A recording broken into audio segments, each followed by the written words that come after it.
Welcome to Scenario, the deep dive podcast for in-depth analysis and reviews. Today, we're diving into a process that's, well, calling it unique is almost an understatement. The election of a pope through the conclave. Think about it. It's pretty much the longest-running election in human history. That's absolutely right. And many of you listening probably have some familiarity with it, maybe from news coverage or, even pop culture references like waiting for the Oscars winner or something. Exactly. But today, we want to go much deeper than that surface-level understanding. Our mission, if you will, is to really unpack the history, the surprisingly complex logistics, and the fascinating traditions surrounding the conclave. We want to give you clarity, maybe some surprising details along the way. So together we'll look at the key players, the Pope, the cardinals, the way papal elections have evolved over time, what happens during the sede vacante or vacant see period. Right. And then the conclave procedures themselves, the voting, and finally that big moment, the announcement of a new pope. It's quite a journey. Okay, great. Let's start with the basics then. The Pope and the cardinals. Who are they exactly, and what's their specific role in this election process? Well, first off, the Pope is the Bishop of Rome. That's his primary title. He's also the head of the Catholic Church and the sovereign of Vatican City-State. Ah, okay. So being Bishop of Rome is what makes him Pope, not the other way around. Precisely. It's a crucial distinction. The papacy is tied fundamentally to that specific role as Bishop of Rome. Got it.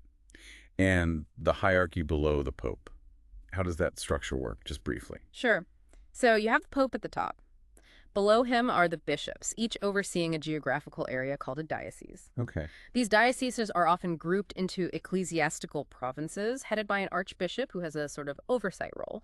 Then within each diocese, you have parishes run by priests serving the laity, the ordinary church members. Right. So where do cardinals fit in? You often hear about them, and it feels like there may be a step between bishops and the Pope. That's a very common perception, but it's technically not quite accurate in terms of strict hierarchy. The primary duty and privilege that comes with being a cardinal is electing the Pope. That's their unique function. Really? Just that. Fundamentally, yes. Now, historically, technically any priest, and even way back, a layman could theoretically be made a cardinal, though a layman hasn't been appointed since, I think, 1858. So what's the reality today? Who becomes a cardinal? Today, by custom, cardinals are almost always senior, influential bishops. They're often the Pope's key collaborators, heads of major dioceses around the world, or heads of Vatican departments. So you can see why people think of them as an elite group, but it's not a formal hierarchical step above bishop. Okay, that clarifies things. And the College of Cardinals, what's its role? The College of Cardinals is simply all the cardinals in the world gathered together as a body. Its main functions are governing the church during that sede vacante period we mentioned when there's no pope, and of course electing the new pope in the conclave. I often hear about cardinal electors and non-electors. What's that distinction? Ah, yes. That's purely age-based. Only cardinals who are under the age of 80 when the papacy becomes vacant are eligible to enter the conclave and vote.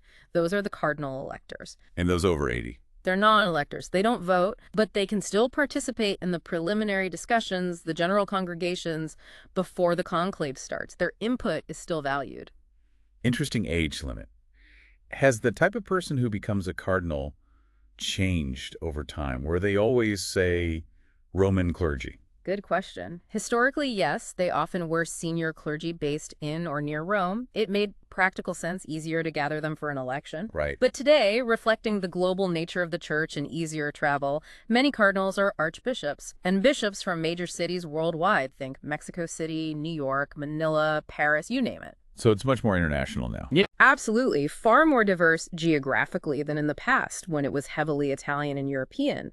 And that diversity definitely impacts the dynamics inside the conclave, different perspectives, different concerns. It must. Now, what about these three orders of cardinals? Bishops, priests, and deacons. That can sound confusing since you just said most are already bishops. It is confusing terminology, you're right. These titles, cardinal bishop, cardinal priest, cardinal deacon, are really historical remnants.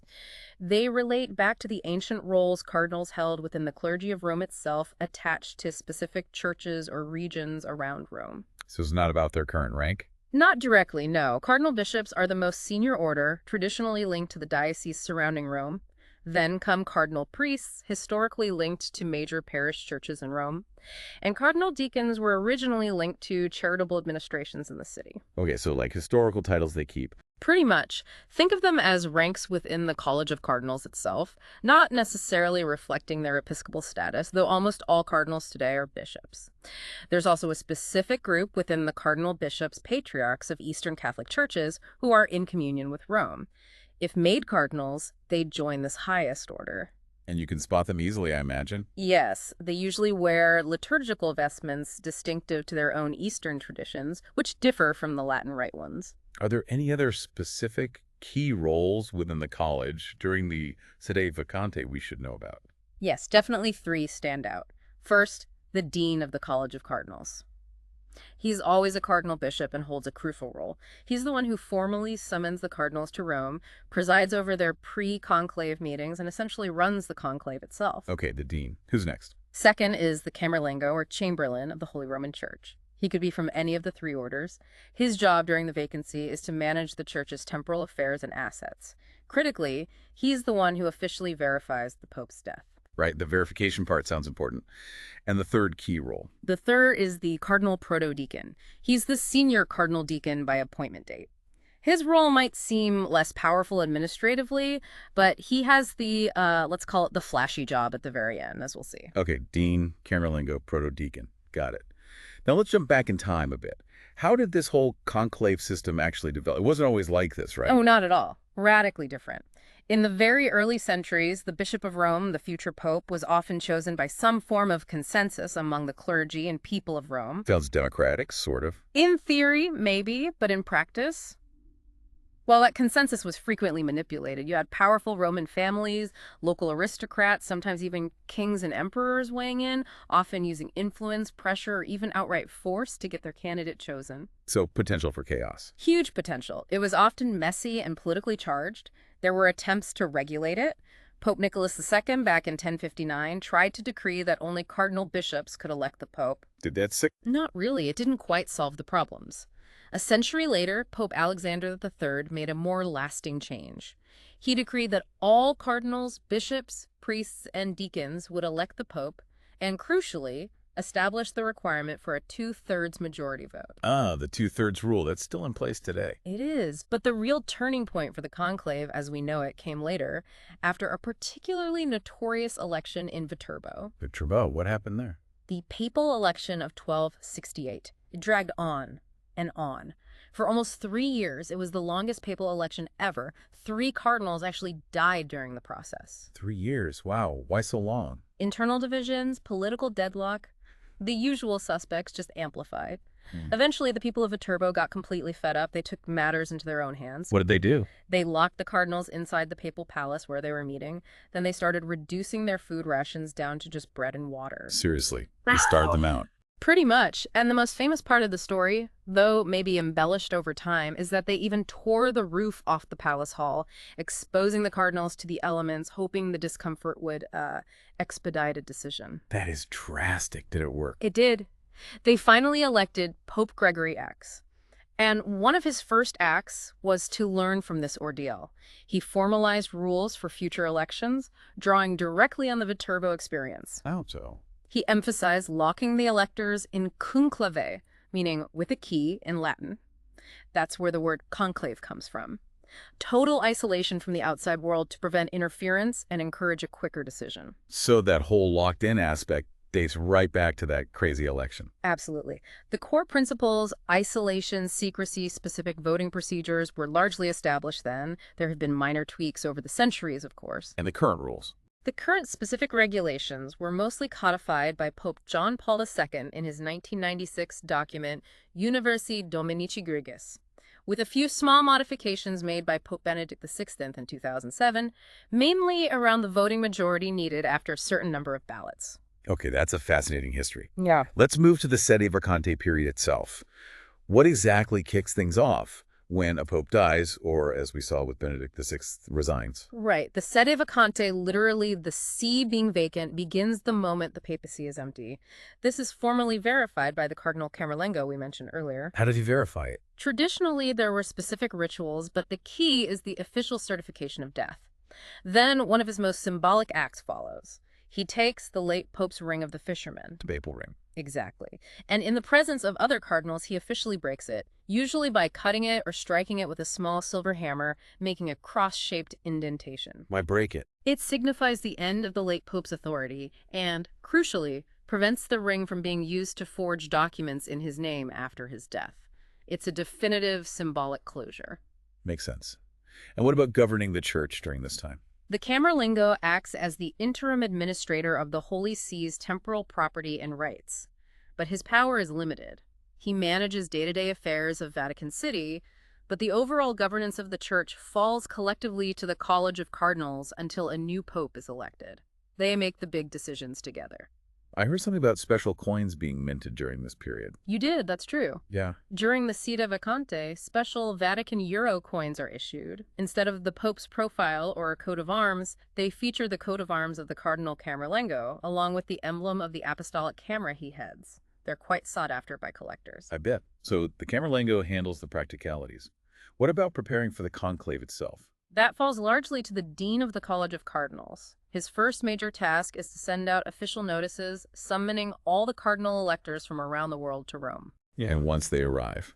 Before the conclave begins, they hold a series of meetings called general congregations. These are really important. What happens in these meetings? They discuss the current state of the church, its challenges, its needs. They talk about priorities for the future and implicitly the qualities they think the next pope should possess. It's a crucial time for assessment and, frankly, for sizing each other up. They also sort out the logistics. Exactly.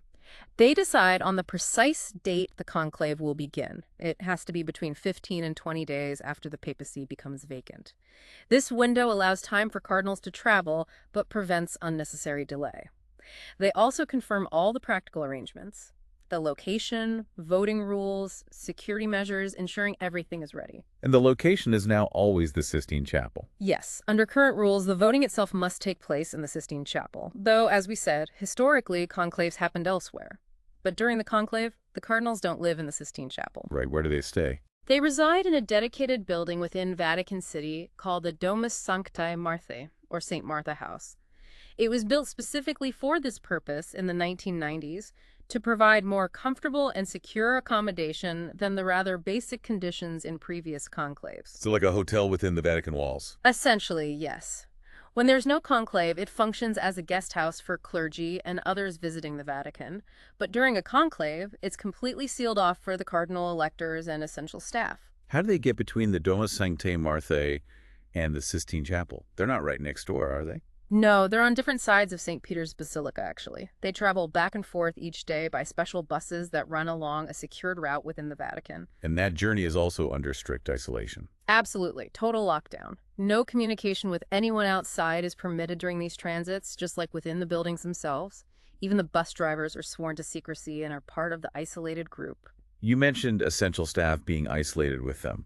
Who else is locked in besides the cardinals? It's quite a list. You need the master of pontifical liturgical celebrations and his assistants for the ceremonies, secretaries and notaries, priests to hear confessions, and then all the support staff, cooks, cleaners, security personnel, transport staff, and importantly, medical staff, doctors and nurses, just in case. Wow, quite a support system needed. And everyone takes an oath. Everyone. Every single person involved, from the highest cardinal down to the housekeeping staff, takes a solemn oath of absolute secrecy regarding anything they see or hear related to the election. What's the penalty for breaking that oath? Excommunication. Automatic excommunication from the Catholic Church. It's taken extremely seriously. I can imagine. And what about modern technology? How do they ensure secrecy in the age of smartphones and listening devices? They take extensive precautions. Both the Sistine Chapel and the Domus Sanctae Marthae are meticulously swept for any kind of electronic bugs or listening devices before the conclave begins. Like a security sweep. Exactly. And during the conclave, they employ electronic countermeasures, like signal jammers, to block any unauthorized transmissions in or out. They are very serious about maintaining that bubble of isolation and secrecy. It sounds incredibly thorough. Okay, so preparations are complete. Everyone's sworn to secrecy. How does the conclave actually begin? All right, so 15 to 20 days after the vacancy begins, the day arrives. The first morning starts with a special Mass, the Mass Pro Eligendo Romano Pontifice for the election of the Roman pontiff, celebrated usually in St. Peter's Basilica. All the cardinal electors attend. A very solemn start. Very. After the Mass, the cardinals gather, typically in the Hall of Blessings above the entrance to St. Peter's. Then, in a formal procession, chanting the Litany of Saints and the hymn Veni Creator Spiritus, invoking the Holy Spirit, they walk together into the Sistine Chapel. That must be quite a sight. Immensely powerful, visually and spiritually. Once they are all inside the chapel, the Cardinal Dean reads the full text of the Oath of Secrecy aloud again. And they all take it individually. Yes. One by one, in order of precedence, each cardinal elector places his hand on the Book of the Gospels and personally swears the oath, promising secrecy and fidelity to the rules. And then comes that famous command. Then comes the dramatic moment. The master of pontifical liturgical celebrations steps forward and intones the Latin words, extra omnes. Mean. Everybody out. At that command, everyone who is not a cardinal elector, the choir, security, assistants, everyone else must leave the Sistine Chapel immediately. And the doors are locked. The doors are then solemnly locked from the inside. This officially marks the beginning of the conclave. The cardinals are sealed off from the world. What happens next on that first day? Is there a vote right away? Yes. Typically, there is one ballot held on the afternoon of the first day.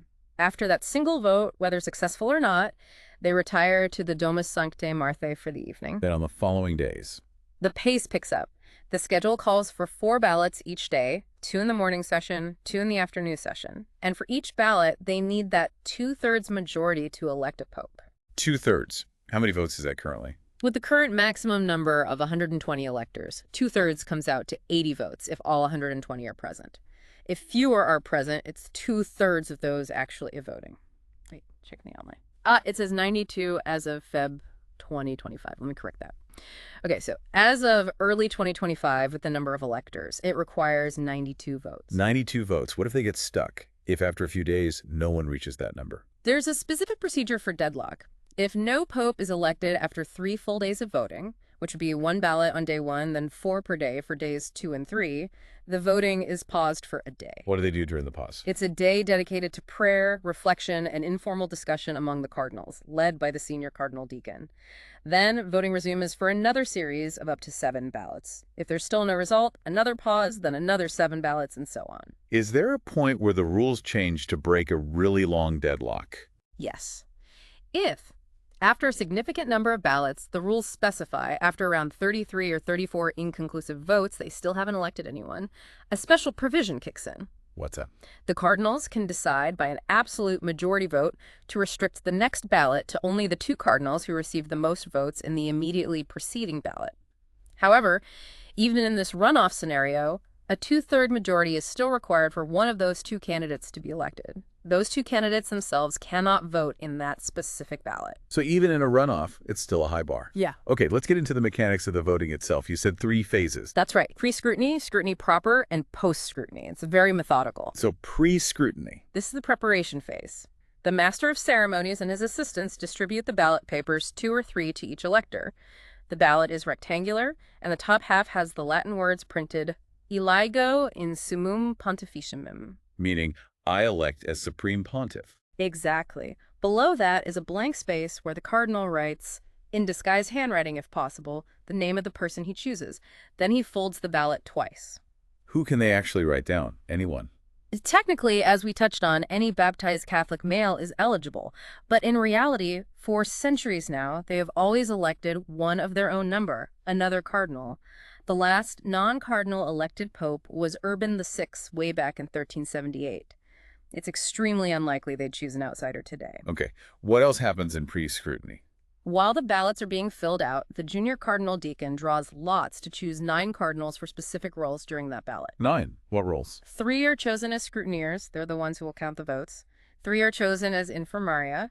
Their job is to collect the ballots from any cardinals who are sick and unable to leave the Domus Sanctae Marthae to come to the chapel. And the final 3 are revisers, who double-check the scrutineers' count. Okay, lots drawn, ballots filled. Then comes the scrutiny phase. Yes, the actual voting. This is highly ritualized. Each cardinal elector, again in order of precedence, holds up his folded ballot so it can be seen, walks to the altar at the front of the chapel, where a large receptacle, often covered with plate, has been placed. And they say something. Yes, before placing the ballot, each cardinal proclaims aloud that solemn Latin oath. I call as my witness Christ the Lord, who will be my judge, that my vote is given to the one who before God I think should be elected. Wow. Very serious. Deeply serious. Then he places the ballot on the plate, uses the plate to tip it into the receptacle, bows to the altar, and returns to his seat. And this happens for every single cardinal. Every single one. Once all ballots are cast, the first scrutineer shakes the receptacle several times to mix them up. Then they count the ballots to make sure the number matches the number of electors present. If it doesn't match, the ballots are burned immediately, and they have to vote again. Assuming the number does match. Then the counting begins. The scrutineers sit at a table in front of the altar. The first scrutineer unfolds a ballot, silently notes the name, and passes it to the second scrutineer. Who also reads it? Yes, silently notes it and passes it to the third scrutineer. This third scrutineer reads the name written on the ballot aloud so all the cardinals present can hear it and potentially keep their own tally. So everyone hears who's getting votes. They do. As the third scrutineer reads each name, he pierces that ballot with a needle through the word eligo and threads it together with the others. After all ballots are read, the ends of the thread are tied in a knot. Keeping them all together. What's the final phase, post-scrutiny? Post-scrutiny is about verification and disposal. The scrutineers sum up the votes received by each candidate on a separate sheet. Then the revisers take over. They check the ballots on the scrutineer's notes and tallies carefully to ensure accuracy and that no errors were made in the count. And after the check? Once everything is verified, all the ballots from that vote, along with any personal notes the cardinals might have made during the process, are gathered together. They are then burned in a special stove installed in the Sistine Chapel specifically for this purpose. Ah, the stove for the smoke signals. That's the one. This burning ensures that no definitive record of the individual voting patterns or tallies remains. Secrecy, even after the fact. How exactly do they make the smoke black or white? You mentioned chemicals now. Right. The old method of adding damp straw for black smoke and burning just the ballots for white smoke was notoriously unreliable. Sometimes it looked gray, leading to confusion in St. Peter's Square. I can imagine the frustration. Exactly. So now they use specific chemical cartridges burned along with the ballots in one of two dedicated stoves. One chemical produces thick black smoke if no pope has been elected. Another produces clear white smoke if the 2/3 majority has been reached. Much clearer now. Hopefully. And just to be absolutely sure, since the early 2000s, the appearance of white smoke is also accompanied by the ringing of the bells of St. Peter's Basilica to confirm a successful election. No more ambiguity. Black smoke, no pope. White smoke and bells, we have a pope. So that moment the white smoke appears, what happens inside the chapel? The moment a candidate receives the required 2/3 majority, he is instantly, automatically the pope-elect. The election is valid right then and there. Immediately. Wow. What's the very next step? The cardinal dean, along with other senior cardinals, approaches the man who has been elected and asks him formally, in Latin, Acceptasne electionem de te canonice factam in summum pontificem. Do you accept your canonical election as supreme pontiff? Can he say no? Absolutely. Yeah. He is completely free to decline. It has happened, though rarely in modern times. Assuming he accepts, which is usually signaled by the word accepto, I accept. Then what? Then the dean asks him a second crucial question. Quo nomine vis vocari? By what name do you wish to be called? The Pope-elect then announces his chosen papal name. And once he accepts and chooses a name, He is officially the Pope. At that point, all the other cardinal electors approach him one by one to make an act of homage and obedience, signifying their acceptance of his authority. a powerful moment. Where does he go then?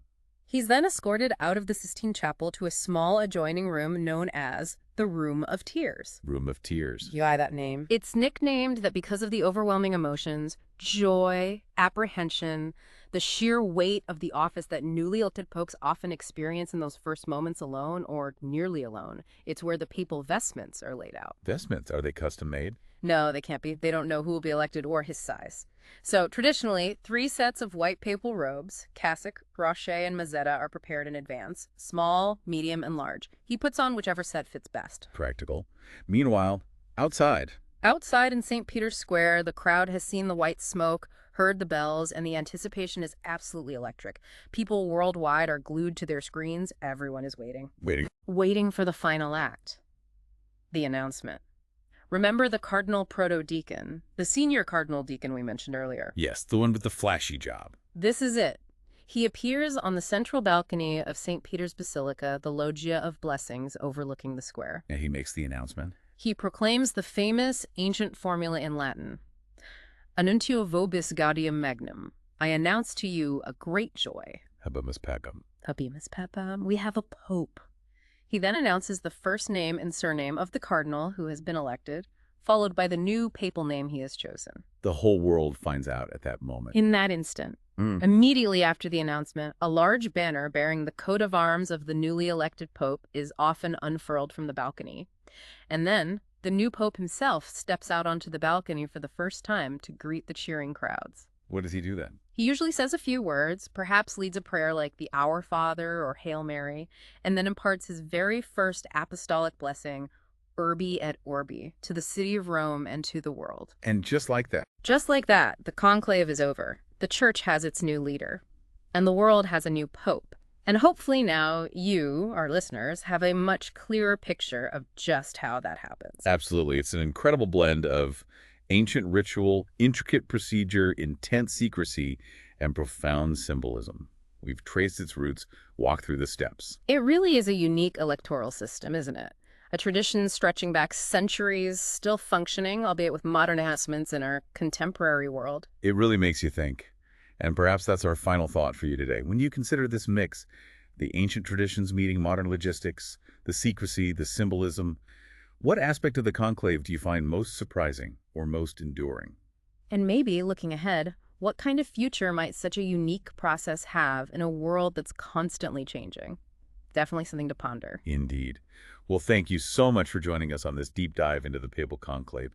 We hope you found it as fascinating as we did. We certainly did, and we look forward to exploring another topic with you next time on Scenario.